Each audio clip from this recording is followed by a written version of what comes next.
600 a évalué 602 apprenants et a formé 728 élèves qui devaient se retrouver dans la rue.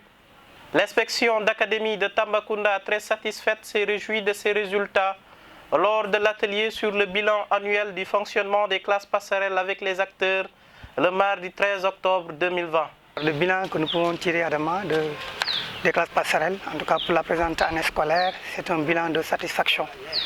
Parce que si je vous dis que nous avons réussi à évaluer 602 apprenants cette année et à former 728 élèves qui devaient se retrouver peut-être dans la rue et qui sont prêts à être réinsérés dans le système formel, je pense que ça c'est un élément de satisfaction.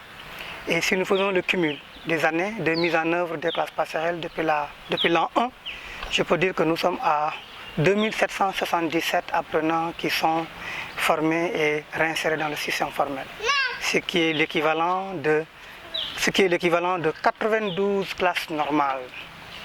Donc ça vraiment, je pense que c'est des éléments de satisfaction et nous devons nous en réjouir. Au cours de cet atelier, le coordonnateur des classes passerelles au niveau de l'ONG La Lumière est revenu sur les enseignants n'ayant pas donné satisfaction. Dans les 50 enseignants que nous avons eu à recruter dans la première année, donc la deuxième année, on nous a donné encore 50 enseignants.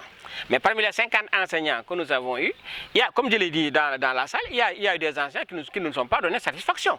Donc, vraiment, on n'a qu'à les remercier. On ne les remercie pas parce qu'il y a un contrat qui nous lie avec eux. Le contrat est arrivé à terme, on leur notifie ça. Maintenant, ces gens-là, on va essayer de chercher d'autres qui étaient sur la liste d'attente en vue maintenant de les remplacer. C'est ça le problème. L'année suivante, on est à 30 enseignants. Donc sur les 50, il y aura 20 qui ne feront plus partie de l'équipe. Maintenant, comme je l'ai dit toujours, nous allons évaluer. Bon, sur la base maintenant de cette évaluation, il est meilleur. On va les retenir, ceux qui ont de bons comportements. L'IA n'étant pas impliquée dans la gestion des enseignants, son secrétaire général a tenu à démentir cette information.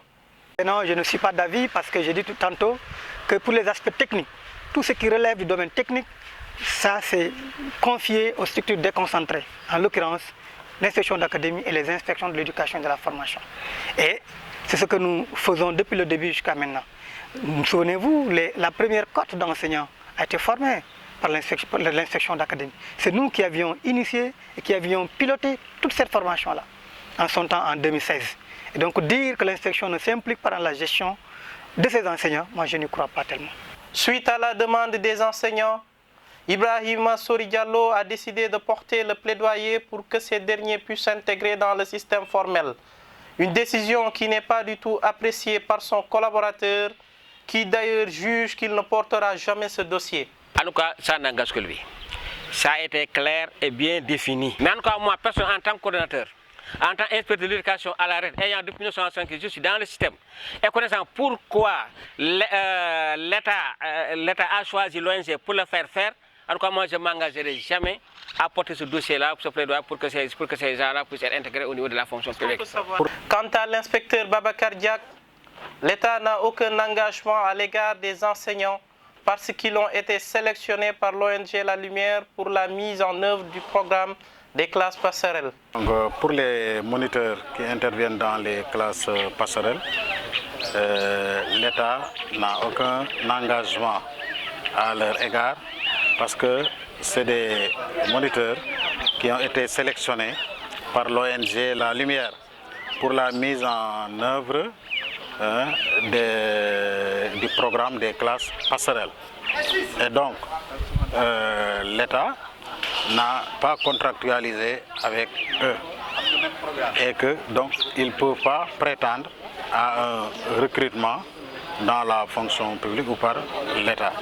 C'est des contrats qui les lient uniquement à l'ONG La Lumière. Rappelons que lors de cet atelier sur le bilan annuel du fonctionnement des classes passerelles, la présence d'aucun enseignant ou moniteur n'a été notée.